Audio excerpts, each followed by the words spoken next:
என்னடி சமையல்லாம் முஷ்டியா? Hi, happy Sunday. சமையலே இன்னும் ஒரு 10 நிமிஷத்துல முடிச்சிடுவேன்பா. 10 நிமிஷத்துல முடிச்சிடுவியா? ஏன்டி இப்பதானடி வாங்கி கொடுத்துட்டு போனேன் மீனெல்லாம். இப்ப ஒரு மீன் குழம்பு மீன் வறுக்கிறதுக்கு 4 மணி நேரம் 5 மணி நேரம் ஆகுமா? நீங்க மீன் வாங்கிட்டு வந்தீங்கல்ல, அப்பவே அரிசியை ஊற வச்சுட்டேன். வெங்காய தக்காளி புளி எல்லாம் ஊற வச்சாச்சு. ஊற வச்சுட்டு வெங்காயத்தை உரிச்சு வதக்க போட்டாச்சு. அவளையே ஏத்தியாச்சு. மீன் கழுவிட்டு வந்துட்டு கட கட கட கடன்னு இந்த மீன் குழம்பு கொதிக்குது. இந்த மீன் மசாலா போட்டாச்சு.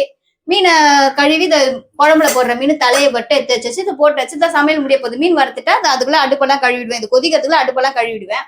கழுவி முடிச்சுட்டு மீன் வறுத்துட்டேன்னா வேலை முடிஞ்சிச்சு. மீன் போல 1 மணி நேரம் வேலைதான். ஏன்டி அடுப்பெல்லாம் கழுவிட்டேன்ற அப்புறமா மீன் வரும்போது அந்த எண்ணெய் தெரிக்காது சுத்தி? செத்த மீனுக்கே எங்களை பத்தி தெரியும். தெரிச்சா என்ன பண்ணுவோன்ட்டு. ஓ, நீ சொல்றது மீனுக்கு சொல்ற மாதிரி இல்லையே, எனக்கு சொல்ற மாதிரி இருக்கே. புரிஞ்சுக்கிட்டா சரி.